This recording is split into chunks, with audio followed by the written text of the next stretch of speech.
All right. Hello, everybody. Thank you for joining us for today's BU Professional Development webinar, PR Personal Branding, How to Increase Media Exposure for Your Practice.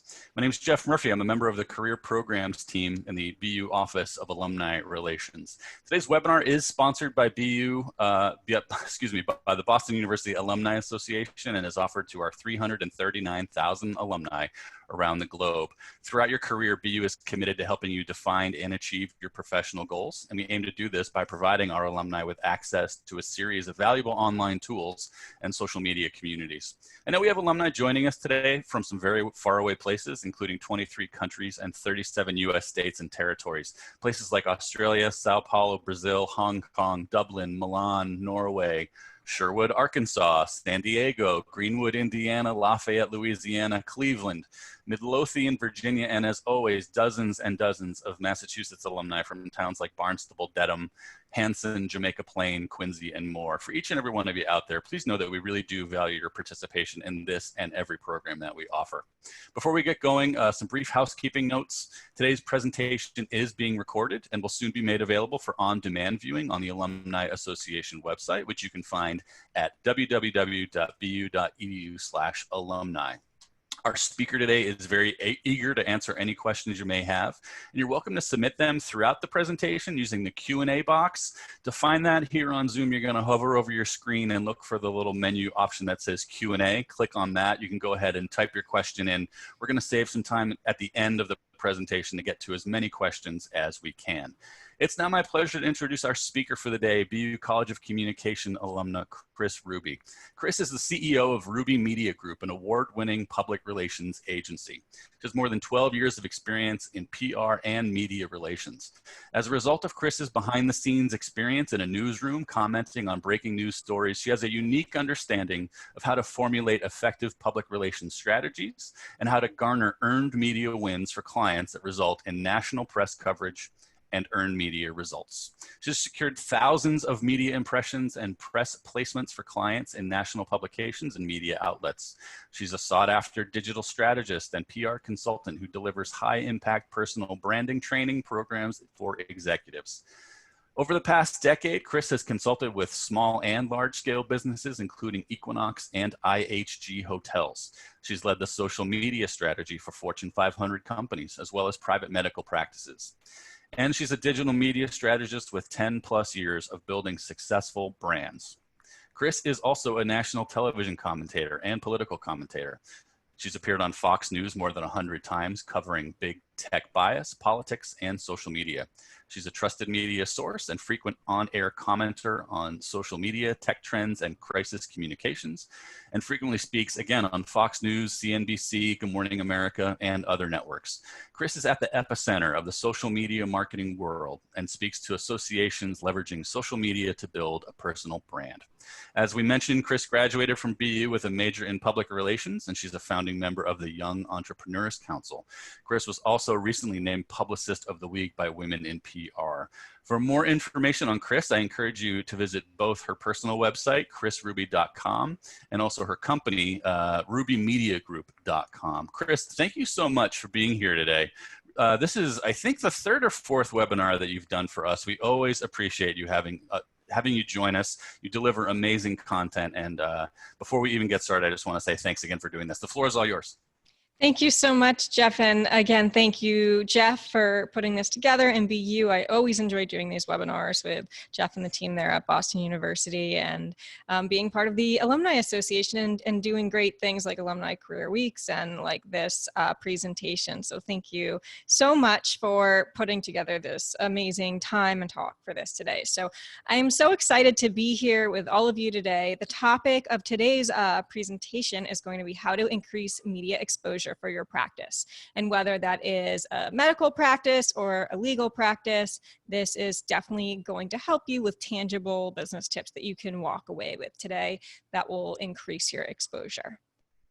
And before I get started, this is just a slide. If you want to live tweet with us, I definitely encourage you to do that. Here are our handles, but most specifically for Twitter handles for that we can retweet and mention afterwards are the Ruby Media Group and Sparkling Ruby Twitter handles. If you see anything you like or hear during this, definitely tweet along so other people may be able to learn from this as well who didn't sign up today.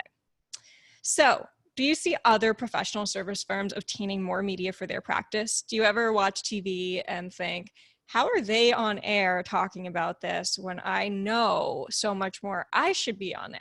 Have you ever listened to a podcast and thought, that was really interesting, but what about this study that I did? I could really add significant value to that. And I also have the data to prove it.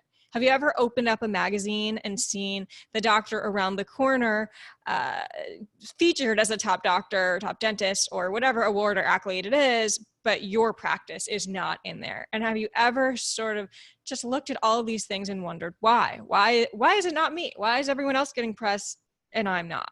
And so the purpose of today's webinar is really to answer that question, why them and why not you? And the reason why is probably two different factors. One is because they may or may not have hired a PR firm, but two is because they are doing the work to build a brand.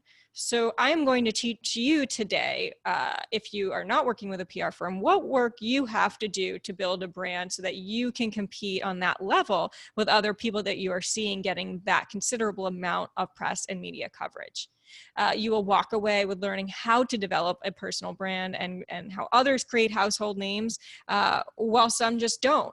And again, the reason behind that is branding and PR. If you want to increase media exposure for your practice, there's at least like 20 actionable ideas I put together in lots of different graphics and new slides specifically for BU alumni. All of this stuff, a lot of this stuff in here I've made for you today that hasn't been seen anywhere else yet. So this is hopefully, I think you'll be in for a real treat. I think it's some of our best work in this area, so I really hope you like it. I created this slide to start out with a new slide that I haven't done yet, but here's my background. I went to Boston University, College of Communications. This is me somehow shopping, I guess, at Saks right after graduation in 2009. Again, I took advantage of a lot of great programs that BU had to offer, whether that was the BU London program or the one that I really loved was the BU LA program, where I got to intern in all of these different aspects of the communications and public relations industry in Los Angeles. So how did I go from Boston University and Claflin Hall or Dexter to being a national on-air commentator, right? There's me in my, red BU cap and gown, just like a sea of everyone else in a red cap and gown. So what is the difference? What did I do that was different after, graduating out of my dorm room to having the spotlight in a national stage? And I would say there are a few things that I did well and that I did right. And the first starts with writing. So I started documenting my work, and I thought long and hard about this last night, and what could I say that could really deliver a powerful message to all of you today? And so, sorry, this is about my company, but I'm going to go back for a second here. I think the difference between people that develop personal brands and people that don't is that they put in the work and the effort to think about having a brand in the first place, right? And so I think, all of us have this inherent knowledge, right? So if I'm positioned here as a social media expert, branding expert, marketing expert, I'd imagine that there are probably, hundreds or at least hundreds of other marketing experts on this call today. So what is the difference? How do you differentiate one marketing expert from another? Well, there are a few core things that you can do to peg yourself as an expert in a very specific category, but it also takes real work and actually thinking about these things. And I think the biggest difference between people that get the spotlight and have that notoriety is that they are thinking about it. They're focused on it. They think about their brand and they make it just like you go to the gym every day, you exercise, you have a muscle, you want to make that stronger. They do the very same thing when it comes to branding. And so it's a dedicated daily effort that they're thinking about, what can I do to propel my brand forward today?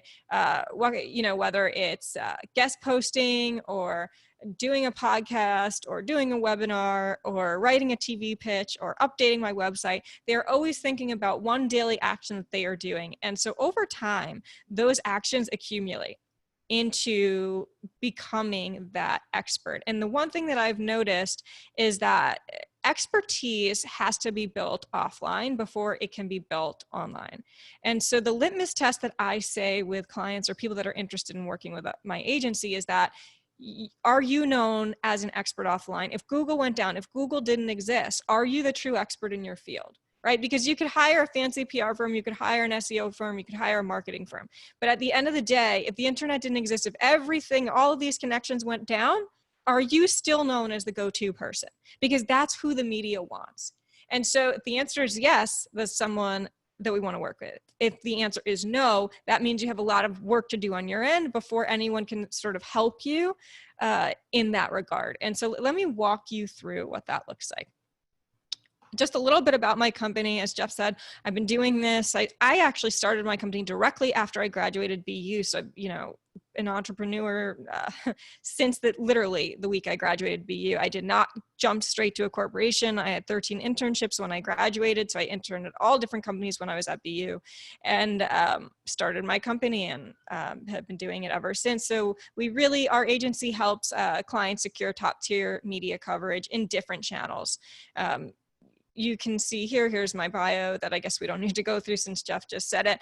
But I will say, what are some things that have changed, since I graduated and over the past decade in media? And I think one of the things that's really changed is the media vehicles that we use to promote clients, right? So traditionally you hired a PR firm and they were known to getting you in things like a newspaper or a magazine. Well, now what we have is people sort of taking that power back and saying, wait a second, I don't have to wait to be asked to be a guest on someone else's show. I can create my own show, or I can create my own podcast. And that is extremely powerful for anyone listening today, because if you're a lawyer, you don't necessarily just have to wait for someone to ask you as a legal expert or a pundit. One of the ways that you can almost ensure that that's going to happen is start creating your own content first.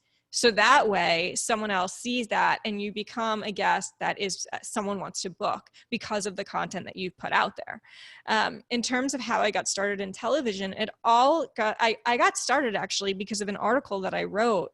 I think it was for JDate at the time, how social media has changed the world of dating. And I tweeted that article and a producer found it. And they booked me to talk about that article. The reason I tell you, and that's literally how I got started in television. And so I did that for 5 years, local TV. And then I started doing national TV, as you've seen and as Jeff mentioned. But I really think like one of the most tangible action items I can say is if you're interested in really becoming a pundit and taking your career to the next level, you should start by blogging and writing content, because that's one of the best ways that you can really get seen and found actually by producers online, whether that's a LinkedIn or even a Twitter. So why should, media exposure? Why should lawyers have media exposure? Why should doctors have media exposure? At the end of the day, we are in a game of what I'd like to call trust. Google, their quality rater guidelines, refers to it as EAT. Expertise, authority, and trustworthiness. This has become a very important ranking factor, and Google has actually made their quality rater guidelines available for people to look at.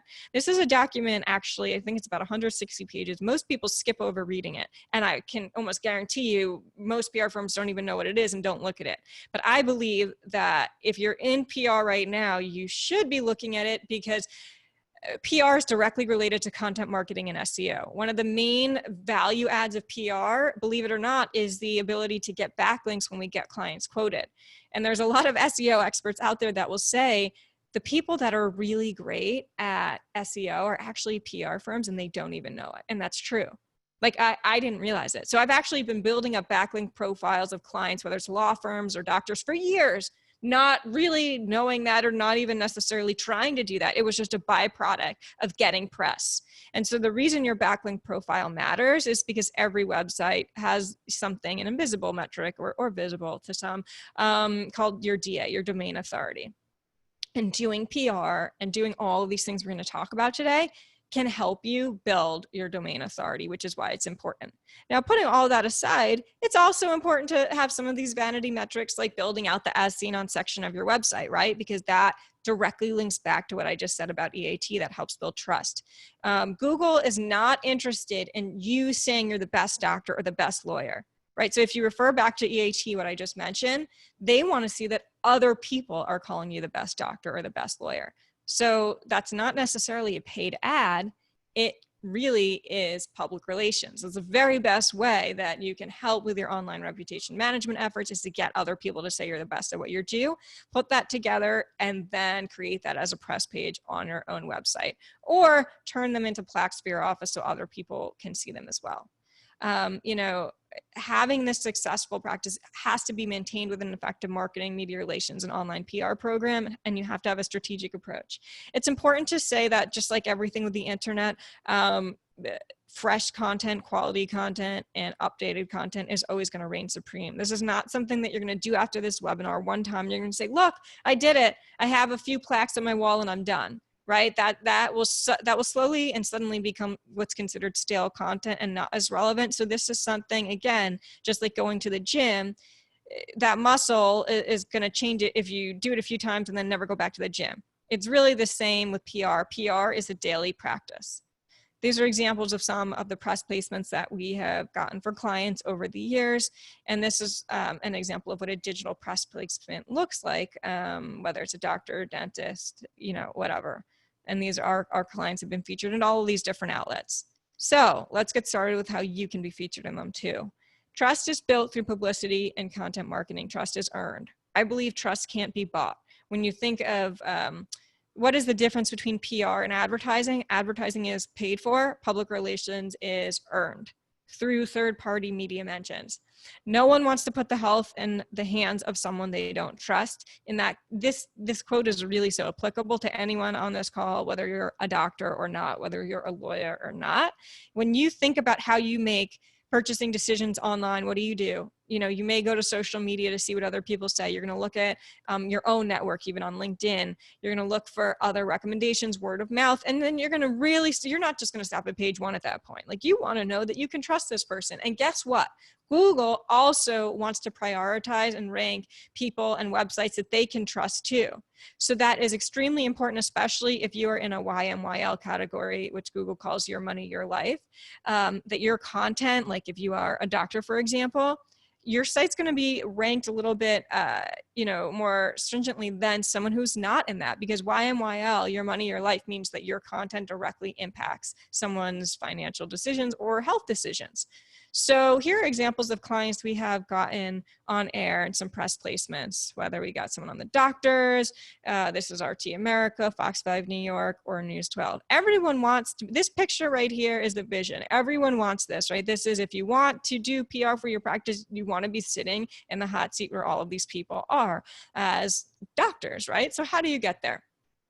Again, advertising is saying you're good, PR is getting someone else to say you're good. So how can we get someone else to say you're good?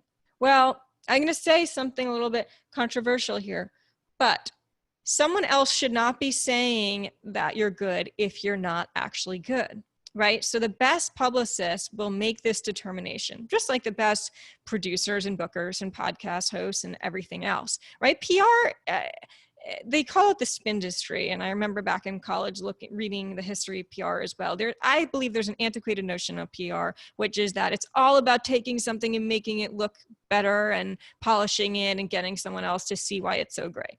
I have a different mentality, which is that you have to be great first, right? It's not just about getting someone else to say that you're good. It's about being good, right? So once you are that good, then the spotlight should be on you. And if you're not, I believe you should clean house before you do any of these things, because PR is one of those areas where anything that's not truly like really buttoned up is going to come to light really fast, especially in the age of Twitter that we're in today. So let's look at today's media landscape.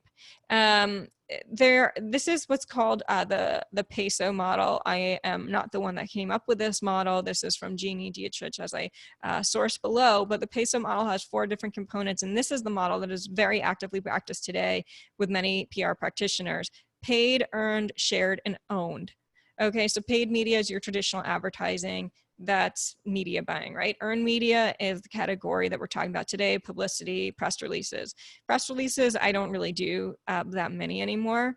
Influencer marketing is a whole other subspecialty within this area. I have my own thoughts about that in terms of for B2B purposes. I know that some really think that it can be especially useful. I think it really depends on the strategy, and we can talk about that as well. TV interviews, we're going to talk about TV. I will say this: if you want to be on air right now, most stations are still not having guests back, so they will do interviews like this, where you see me, or where you would be from your office. But we're waiting for those studios to open up. I imagine they will open up again in the fall. Shared media is social media: Facebook, LinkedIn, Twitter, YouTube, all those different things. And then there's owned media. Where do I see as the opportunity for all of you on this call today? I would say this last bucket here, owned media. Why do I think that? I always tell people, and I tell clients, that social media is like real estate. It's like rented space, like you're paying a landlord, except you're not paying for some of it, right? But that's when we look at Facebook or we look at Twitter, what we have is that the rules are sort of constantly changing on these platforms. And it's, you could post one thing today that could get deleted tomorrow. You could lose access to your ad account. You could develop this whole following and then have that following basically be gone overnight for reasons that you're not even sure of. So what I always tell people to do is own their media and own their content. Well, the best way to do that is to develop your resources and time into putting your content in places that you own, like your own website. Your personal brand, when you're thinking about your brand, what is a personal brand, right? Your personal brand is that part in the middle here. When you're watching TV and you are probably angry, right? When you go, oh my God, I can't believe he said that. How do they put these people on TV? I know so much more, right? Or that's not right. What he's saying is what he's saying, what she's saying, what they're saying is the opposite of what I think or the opposite of what I know. That thing that comes up, the burning feeling inside of you that you think, I need to get my message out. If only I had that airtime. That is your personal brand. That is your zone of genius where you should be operating from and pitching a producer from. So you also have to think about what is your niche within your vertical, right? So there are 1,000 cardiologists. You can't just say that your personal brand is being a cardiologist. What is your subspecialty within cardiology? I would say the same applies to being a lawyer, right? Similarly, what do most experts in your industry get wrong? What do you disagree with them about? What I just said earlier, where I go, oh, this could be a controversial statement. That's part of my personal brand. People know, or at least BU knows, that if they have me today do this, they're going to get content from me that's really going to be probably very different than anyone else that they can book that's going to talk about PR. They know it's probably going to be a little bit edgy. They know politics are going to be part of my brand, although for the purpose of the BU stuff, I won't usually include it, but they know what they're getting. Why do they know what they're getting? Because they can watch me everywhere and all of these channels online. And so why is that important? That's really important for people making booking decisions, whether it's for a speaking engagement, a webinar, a podcast, or a TV show. People want to watch your content to see, what are you going to say? Who is this person? No one wants to take chances. And really, the toughest part about breaking into this industry and PR for your practice is that no one wants to take their chance on being the first, right? They all want to see, like, I want to see a video clip of this person. It's very hard as a publicist to say, sorry, we don't have a clip. So if you want to get your foot in the door and help someone help you, start creating your own content so at least something exists about you online. Before you reach out to pitch anyone. So after you figure out this Venn diagram, the middle part again is where your zone of genius is. Now this is an interesting Venn diagram I created for you. And I think like this sums up, almost everything I've learned in 13 years about working in PR and content marketing. So there is always 3 different circles here. There is what the media wants, what your clients or patients want, what you want, and then there's your brand that's in the middle. Very rarely do these things overlap, right? So the media may want you to talk about something, but it's the total opposite maybe of what your clients want you to talk about. Your clients have very different pain points than the pain points of the mainstream media and people watching that in general news. And then there's what you want, right? You want maybe new patients, new leads, new clients. And so the challenge is that maybe what you want is not necessarily going to be this direct ROI that could come from this interview you do on what the media wants. So you're constantly going back and forth between these three circles. And I think it's very important to understand how these things relate to each other if you do want to do a public relations campaign. I would also say that every single piece of content you publish on your firm's website should fit into one of these three circles. So you should be making an active decision of which circle does this go into, right? So your content has to help a current client or prospect, help a prospective client or prospect, or show the media why you're the best source. If you're posting content that doesn't fit into one of these three circles, then I'm not sure why you're posting it. So think about that and the relevancy of that content. Again, a lot of this goes back to user intent and searcher intent. And I know you're probably thinking this is a PR webinar. Why is Kris Ruby talking about content marketing or SEO? Well, the reason why is because all of these things are starting to mend or blend together. We see that now even with Google making the decision to start indexing and search podcasts. Right? So the more you understand how AI, machine learning, and PR, and SEO, and content are all starting to come together, you'll really have a leg up on your competitors, especially at a local level, who are just thinking about like, oh, I just want to place an ad in this local magazine, right? That's still a strategy that's like from 10 years ago. We're well beyond that. And what I'm talking about today is going to take you into the future of PR and the future of your industry. If you can figure out these things and how you can adapt it for your own practice, you're going to really do very well. So first you have to think about what type of media is best for you, right? TV, digital, podcast, editorial. I have found the doctors and lawyers I work with out of all of these things prefer podcasts the most. Why? Because they can schedule them on their time and their terms. Doesn't impact their case schedule at all because they could be doing podcasts at 8 p.m. on a Thursday night or even on the weekends. They determine when they're going to book it.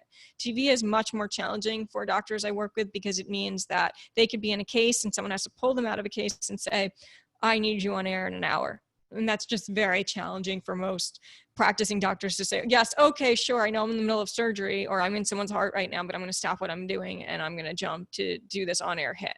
I also always like to remind people a lot of these celebrity doctors that you see on TV, many of them are not still practicing physicians.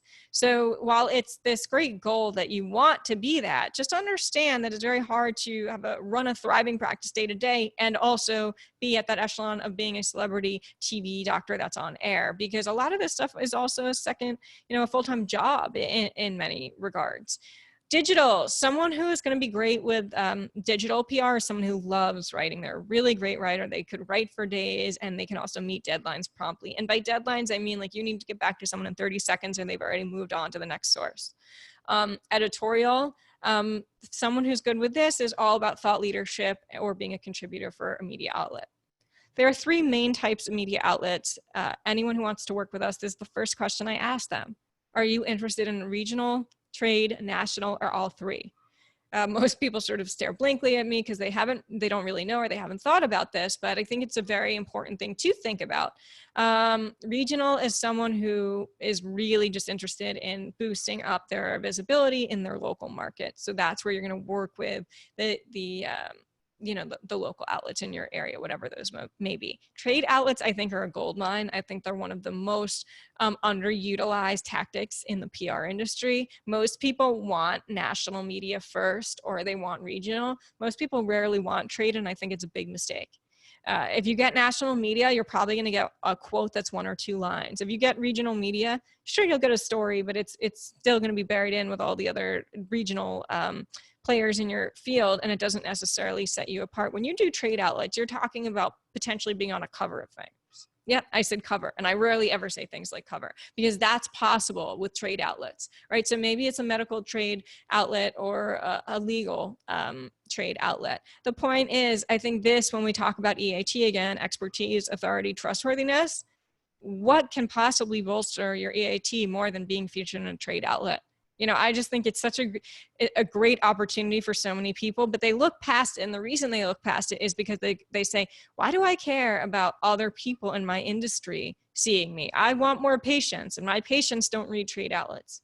Okay, I hear you on that, but referring physicians may read those trade outlets, And, Google scans all of these things. And again, it's another opportunity for you to bolster that EAT. So not everything can just be boiled down to, I'm not doing this if other prospective patients or leads don't see this. The majority of PR things don't necessarily fit into that bucket. If you want that micro level of control and that precision, you really should be doing paid for Google ads and direct marketing, which, I think is valuable to add to any strategy, but it's a little bit different than what we're talking about today. You want to ask yourself in the strategy phase, what media matters most to your target audience? How do they consume media, and what are their media consumption preferences? So I'll give you an example. I personally just launched a podcast. I hope you check it out. It's called The Kris Ruby Show. And so, what's interesting here is that when I was thinking about this, I realized that everyone has probably two different, or maybe three different target audiences. So there are people that I want to work with me. I'd love, whether it's another lawyer or a doctor or whatever, right? That would be my target audience. But then there's also the people that are already my clients. And so I started to think, the answer to that question is so different. The prospects that would be interested in hiring me, I suppose, want to learn about what we're talking about today, or content marketing, PR, all these things. But the people that have already hired me don't want to learn about any of this, right? So because they want to hire someone and just done with, and they want to learn about other things going on in the world, right? And so that to me was this huge epiphany, and I think that it could be for you too. So you really need to think about, for example, if you're a doctor and you're launching a podcast, who are you doing that podcast for? Are you doing that podcast for your patients? Are you doing it for referring physicians? Or are you doing it for prospective patients? Because the answers to these three questions are so vastly different for all three of those groups. And I think that people really don't think about this and then sort of wonder, why did this podcast bomb? Or why did only 5 people listen to this? Well, the reason is because no one really thought about these questions, or it's sort of all over the place. The more niche and more specific you can get with your answers to these things, the better your content will do across the board. I do believe that we are coming into an area of specialization and subspecialization. And people are not just looking for, an advertising expert or a marketing expert. They're looking for that advertising expert that may be a conversion rate optimization specialist. So do you see the difference? One is 10 years ago, it'd be okay to say, I just want an ad expert. But now you have to be so specific. And I'd say that's the same with a lawyer, right? Just saying, a producer is not only saying, I want a lawyer. Who do you have? Who's available? They want to know specifically what type of attorney, what do they specialize in, and what cases are they working on. Same thing across the board with doctors. So I think it's very important for people to understand, because most people that come to us, they haven't really thought about that part. They're still just thinking I want to be known as the expert XYZ. But you have to align your thinking with producers and journalists if you really want to be a pundit. So this is our process that we have developed. There are 3 steps to it, and this is our internal process that everyone goes through, and I'm sharing it with you today so that you can learn from it. It is called package, pitch, promote. So this is what we do. First, when someone comes to us, we say, who is this person? What do they look like on paper? How can I pitch them to a producer? We have to literally take that person and package them into something or someone that is media friendly and that a producer would be interested in talking to. This step 1, we do for the first 2 months of a campaign. In step 2 and step 3, here you have, this is months 3 through 12. So we start pitching. We typically don't start pitching until the 3rd month. Most people want us to start pitching as soon as they hire us, but we say no, because there's no one is usually ready to be pitched to the media unless they've gone through 10 other PR firms first. There's a lot of core branding work that has to be established, just like building a house, the foundation of a house. So that's what we want to do when we start working with someone, and we'll teach you how to do that in the next few slides. And then step 3 is, once you get that media coverage, how do you promote it? And we promote it on social media. So we're going to talk now about step 1 and some things that you can do in step 1 to help that process go along. The first is you want to create internal brand guidelines. Now, most companies, most law firms, You probably have someone doing corporate communications internally that has already created this for you. But this is things where you talk like examples of a brand color scheme, your logo, brand assets, brand imagery, executive headshots, about us copy, your values, your ethics, your company mission, or even your milestones. But what I want you to do here is to try and create this document and also think about your personal brand. So what are your personal brand guidelines? We know what your corporate guidelines are, but now think about what are your personal brand guidelines before you launch this branding campaign. Next, I want to talk about the importance of headshots. Here are headshots of some of the experts, medical experts we work with.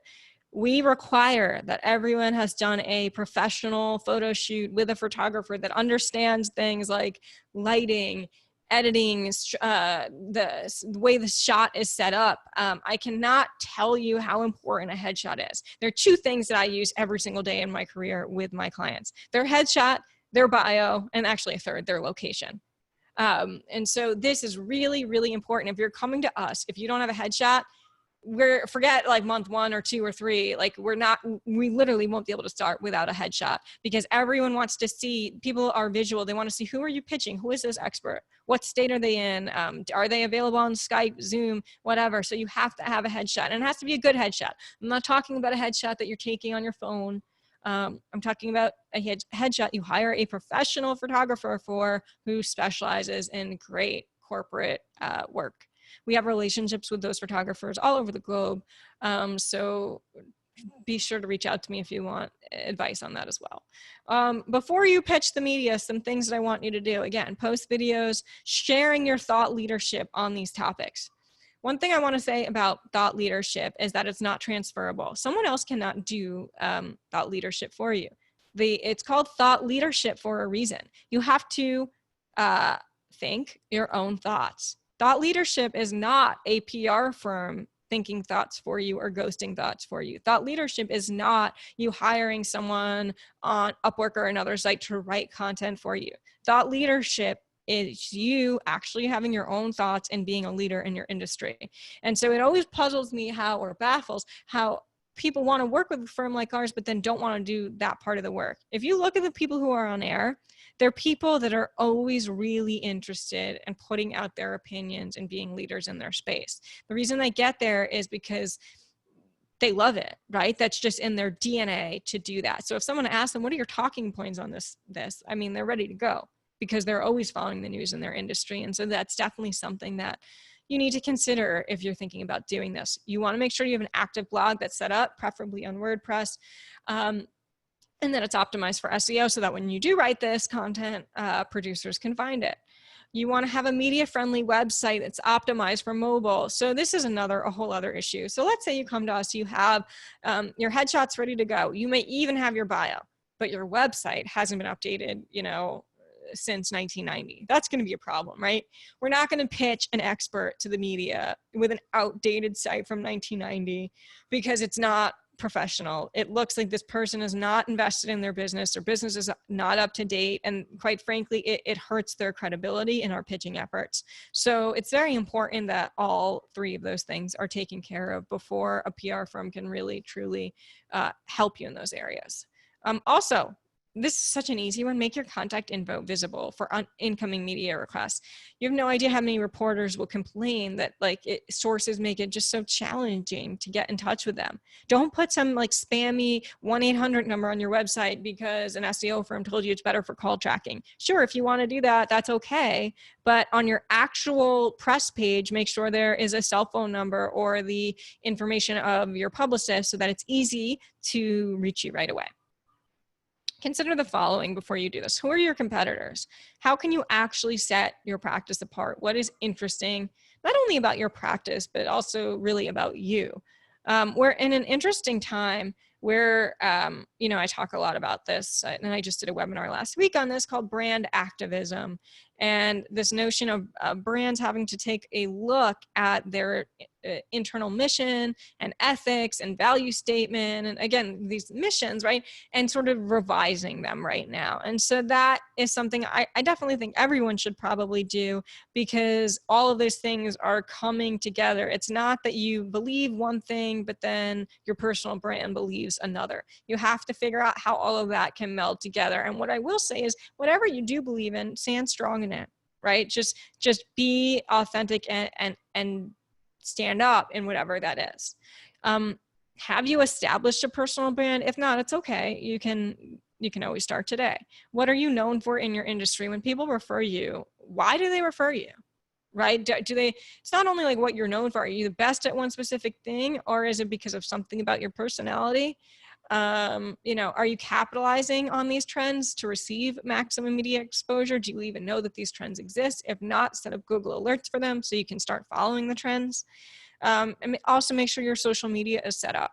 I'm a big believer in the power of LinkedIn. LinkedIn is, you know, where Facebook was at in terms of organic reach several years ago. It's just, if you understand how to use LinkedIn the right way and how to properly use hashtags, the visibility on there, especially in a B2B space, is incredible. I think if you're also for a lawyer, I think it's amazing. I think if you're a doctor, Facebook is great in terms of the target demo on Facebook. I think it's very powerful. We've seen doctors have a lot of success with Facebook actually versus Instagram in some respects. And I think if you want media relations to be a part of your strategy, then you need to be active on Twitter, because that's where journalists are and that's where they look for sources. Okay. Here is my proprietary chart I created called How the Media Thinks. Again, this is content that hasn't been seen before and is really created for the BU community here. Producers and reporters here, yes, industry secrets. How does this person present on camera? Are they articulate? You know, am I giving them their first chance on camera, or has someone else already taken that chance? Do they have a very polarized view on this story that would make for a great debate? You know, a TV is not necessarily just a one-on-one interview. Most of the time you're looking at panels. If you watch cable news, you're going to see 3-4 people and even a host. They want to know that you can hold your own in that panel discussion. Are their talking points solid? So when you get booked for a segment, everyone's going to say, what are your talking points? Talking points are what you think about something. Now, sometimes you're going to get booked for something, you're going to give your talking points, and then the booking is going to get canceled because they may not want those talking points for that segment. That's fine. They'll probably want you for another segment. So that happens all the time. Do they have previous media experience, as I said? And what other networks have they appeared on? When was the last time they were on air? This is so valuable. No one ever actually, like in this whole presentation, I think this is the thing that most people don't think about. This is why I urge you to create your own podcast or your own live streaming show, because it looks really bad. Just like if you have a resume, and there's like a major gap of time, like a year where you haven't had a job, which I'm sure that, you know, is not applicable to the people on this call, but it's the same thing for media. You don't want to have a media resume where you haven't been in the media for a year, because things change so quickly, right? So if we are in a time, right, like COVID-19, where no one's having guests in studio, create your own live stream show or create your own podcast so that there's not that big gap. Are you reliable? Are you someone that's going to say yes and then say no 30 seconds before and leave a hole in that person's show? If you are, you'll never be asked back, and you'll also damage the credibility and reputation of the PR firm. It's very important that you don't do things like that. Are you located near a studio? If they send a car service, are you available, or do you live 3 hours away, right? All of these things factor into what guests are used. Now, a reporter, on the other hand, is going to think very differently than a cable booker or producer. A reporter wants to know, can this person write well? Are they going to give me lengthy responses or one-line answers? If you give anyone one-line answers, that's not helpful. People want things that they can pull from. Do they have a strong point of view on the subject? Typically, that means, do they have an opinion on this? I always share with people, if someone says, what do you think about XYZ, right? If you just answer, well, XYZ means 1, 2, 3, right? That's not interesting. Anyone can literally go to Google and pull that very same answer. What they're looking for is something that's polarized in your unique perspective because you work in the field. And I think that's something that most people get wrong when they're pitching Harrow or they're pitching these different journalist queries. They're not necessarily thinking through how their answer differentiates them when someone's looking at this. In terms of statistics, the ratio of PR professionals to journalists is 6 to 1 right now. I mean, that's just incredible. Just think about that. You have newsrooms that are being, journalists are being laid off, and you have the PR industry that continues to grow at exponential rates. So you have the perfect storm. And I would say that that is very important that you understand that paradigm when you're pitching, because again, even if you don't work with a PR firm, when you send in an answer to Harrow, you're up against every other PR firm that's pitching their clients for the same one line. So you want to understand that. If you're going to spend the time to do it right. Is this information formatted in an easy way for me to pull into the story, right? Like, are you sending people PDFs that they can't use? Are you sending Word docs, or are you embedding the answers into an email? Do you have assets, supporting assets you need to round out a story? We work with a lot of doctors. The number one question we get asked when I pitch something is, okay, great. I understand you want to talk about this story, but do you have patients lined up? That is what a producer will say. And then we go back to the client, and the client goes, no, why? We're not giving patients. We don't want to ask our patients that. So if you don't want to ask your patients that, don't ask your PR firm that, right? Because we know exactly what questions a producer is going to ask us. PR pieces are not pieces. They're not puff pieces. They're not paid for, right? They're ideally real journalistic pieces on a segment, a roundup, an industry trend. So if you are going to say that you've noticed something in your industry, you need to have people that are willing to talk about that. And that means those are people that are available and willing to speak on camera about what it is that you want to talk about. For example, if you have just launched a cutting edge procedure, if you are doing like a new cool sculpting thing, whatever it is, if you're a plastic surgeon, where are the people that you can show me? Do you have before and after photos of that? Do you have, and by the way, because it's never going to be a puff piece, you also need to understand that not only is a producer going to want to see some glowing results, they're also probably going to want to see an example of someone whose legs were ruined, or stomach, whatever, was ruined from cool sculpting. And so that's a part of PR that's not super palatable to people when they hire PR firms. They want good coverage. Of course, they don't want something like what I just said, but you have to understand a reporter's job is to show the full story. The full story is not just about how great this procedure is that you launch. The full story includes the risks that are associated with what you've launched. If you are not prepared to have that story told, then I would reconsider PR around that story. So these are, again, very, very important things that I think that people should think about today, and they apply to lawyers too. Can I trust what they're giving me, or does it have to be, okay. If something has to be heavily edited and you have 500 people sending you answers, you're going to go to the person that has done the work for them, and that they, in terms of grammar, in terms of formatting, in terms of bullets, it's just easier to use. That's who you're going to use.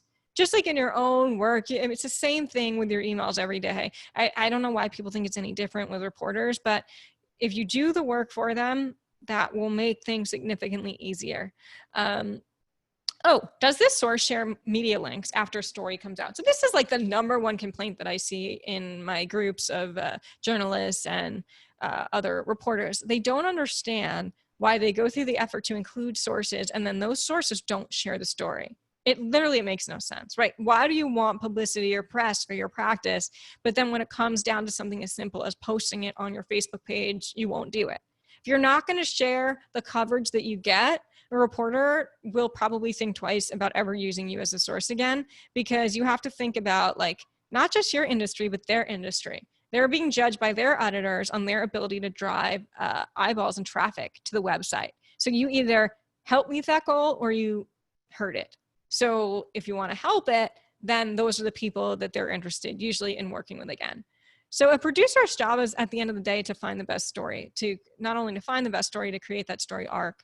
The best stories make the best media segments. So once you understand how producers think, you have to be equipped to craft the right pitch to tell your story. So for example, let's say there is something that I want to speak on.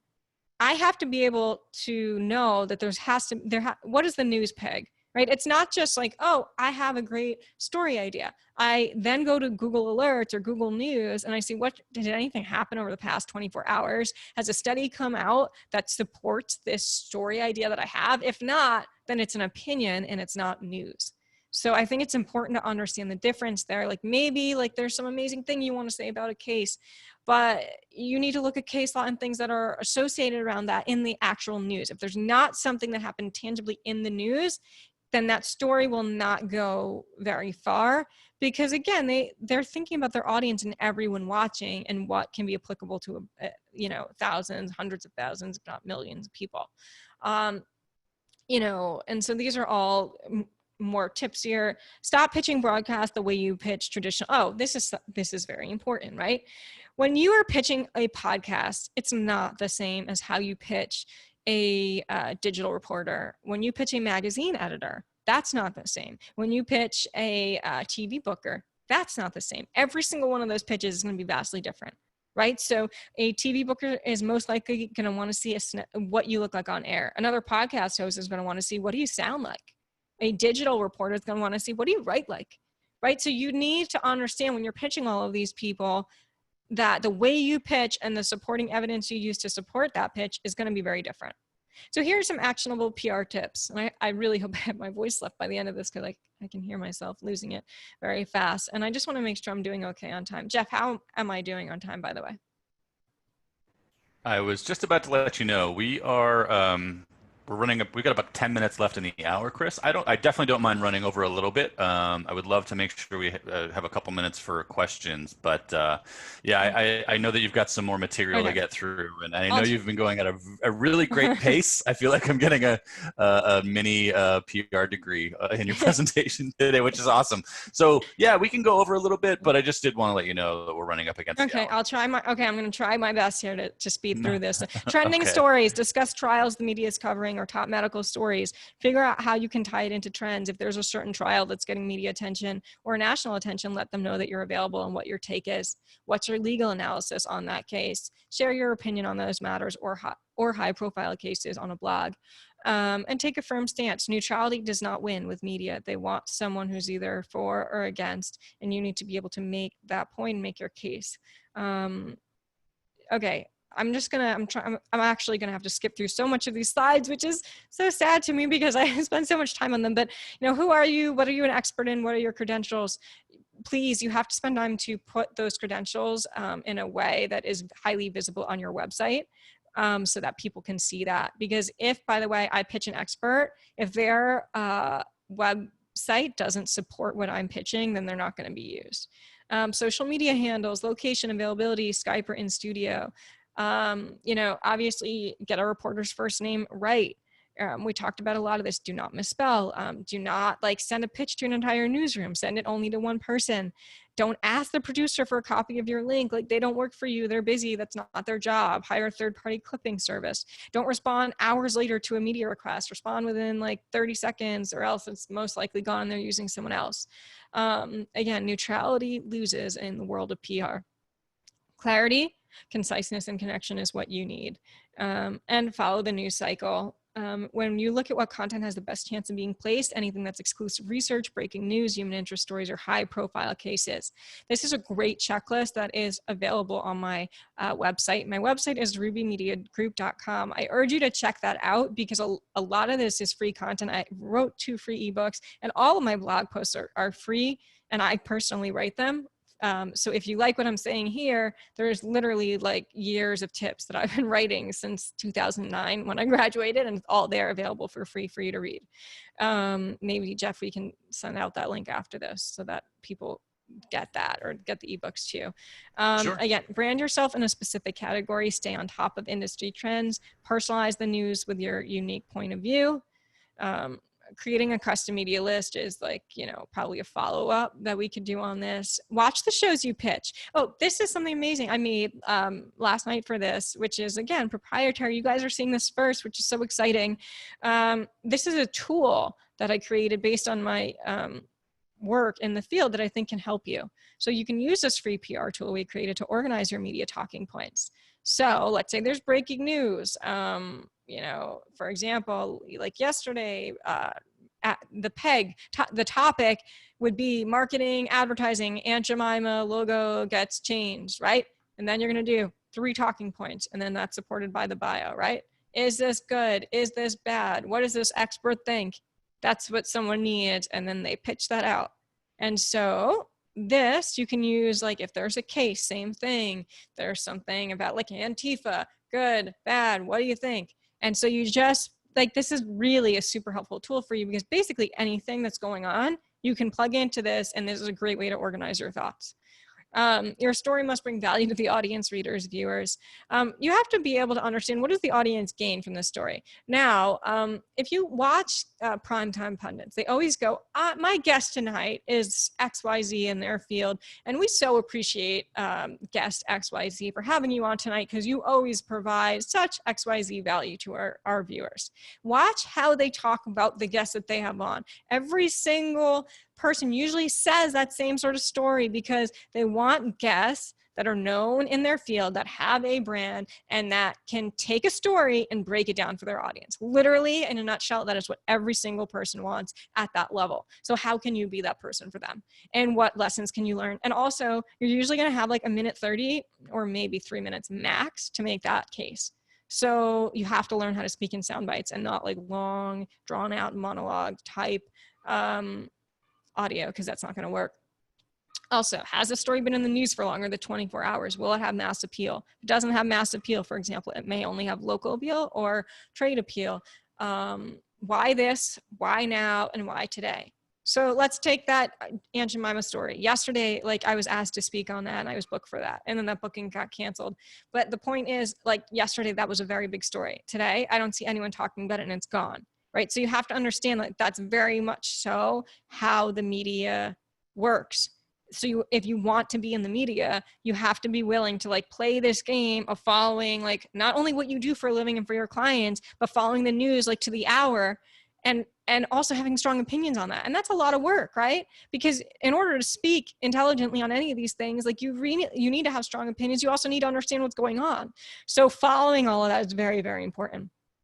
I think this last one is really important, and I stress this with the clients I work with. And one of the things I love about our clients is that they'll answer this honestly. They'll actually say, you know what, I may not be the best expert to speak on this, because here's my point of view, but why don't you try this person instead, right? And so that honesty, that level of honesty, I think the PR firm appreciates it, but most importantly, the person booking those segments appreciates it, because they just want the best expert to make the best story, to get the best well-rounded segment. I'm going to have to, how to leverage press coverage. Make sure that you use the press you have and post it on your site. It sounds like I'm not going to be able to go through the rest of all my amazing stuff, because I see some questions here. The ROI of PR backlinks, I mean, it's just astronomical. If you look at anything like an SEM, Rush, or RFs, or any of these backlinks, finders, if you just look, you'll see that there's follow and no follow links. There's debate over if no follow even matters. I think it all matters at the end of the day. And PR helps that. And thought leadership, byline content will help you get found by potential clients and patients. I believe there's no real choice anymore. I think you have to do this. I think if you're serious about building your practice or your business, these things aren't up for discussion or debate. You're either visible or you're invisible. And the choice is yours today. If you want to hide or if you want to play it big. I think that you probably, spend a lot of time and a lot of money to go to law school or med school, and you have a thriving practice. So don't hide that knowledge that you have, make it available. Don't gate it, make it available on your site, and get the press and media recognition that you deserve. It just starts with trying and making a simple decision to do it. But I believe that once you start, you won't be able to stop. I literally have all this other amazing stuff that I can't go through. This is like PR bingo that I created last night for you guys. Again, no one's seen this before, but I think this is really cool, because there's like 20 different ideas on what you could do that are tangible, actionable PR ideas and tips you could do for your practice today.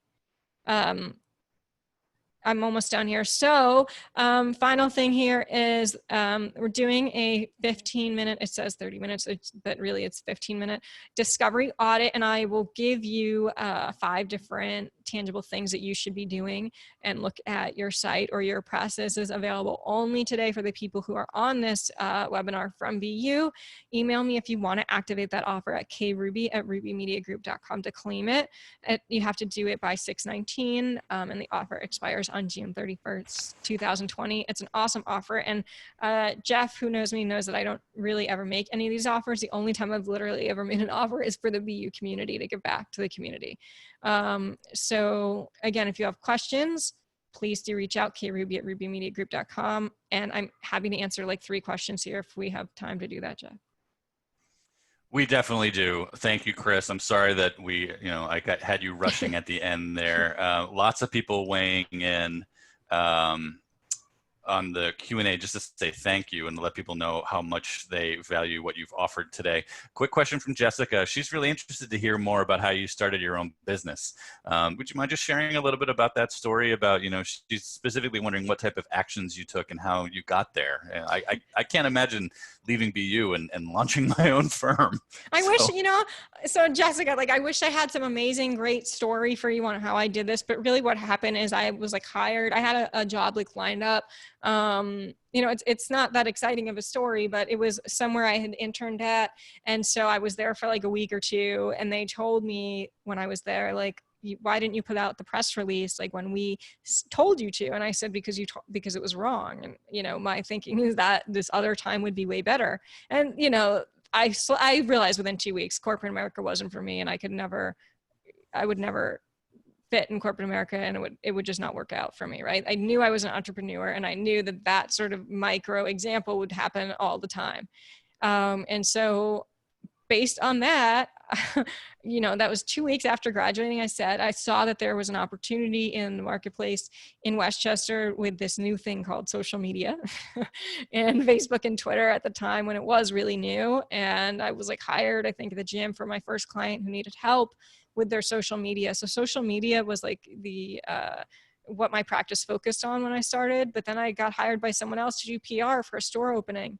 And so it just sort of snowballed from there. I hired a lawyer, I incorporated myself. I think we started out as an LLC and we are now an Inc.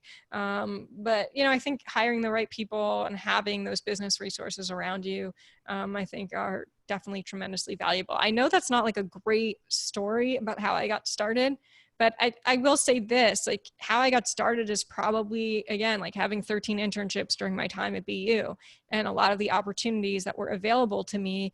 For example, when I was at BU doing the LA program, I interned at E! Entertainment and CBS domestic television distribution. Those internships and opportunities were available because I did those programs there. And so I think just, some of those, like I remember my internship coordinator or the boss there, like they follow what I do today and I still talk to them. So I think all of those things have really shaped my career. Question from RC. How do you handle small startup who still needs to maintain full-time employment elsewhere while trying to build their own brand? And this was a question I had going through, Kris, when you're working with a new client, if it's a doctor or a lawyer, or in this case, a startup, how many hours a week are you kind of expecting like the founders or the chief practitioner to be putting into building a personal brand and getting the work done that they need before you can start pitching them? This is such a great question, and it's something we really struggle with, because what we really want is at least an hour a day from that person that's working with us. And I think that they are confused by that because they're like, wait a second, I hired a PR firm. Why do I have to be involved at all? And so there are some services where you don't have to be involved. I don't think PR is one of them. PR, I talk about it as a partnership, as a co-creation, and as a collaboration. And so I think the best agency partnerships really have all of those things in common. This idea like we're just going to hire a vendor and treat you like a vendor and tell you what to do, like that is not a partnership. That is not something where you are actually getting the most out of the investment that you're making. And so sure, like you can definitely pay someone and not be involved, but like you're just lighting your money on fire. And what's the point? For those people that want to do that, I say don't bother. Because if you want to get the most out of your investment, you have to be involved. And I did a podcast episode with a former client on the ROI of PR. And the title was, Is PR Worth It? And that's one of the things that he said. I mean, he said he had no idea how much time it was going to be on his involvement. But once he realized that, he wanted to make the most out of what he's spending. Because as he said, PR isn't cheap. So if he's going to do this, he has to be involved. And he made that commitment, and therefore like he got all the press, right? So at the end of the day, I think that's my best answer for that one. Kris, the offer that you've made for people who are on the webinar today for that, consultation is incredible. I know you've been really busy. Is your firm actually taking new clients right now? And it's just calling or emailing the best way to reach out to you for those kinds of opportunities?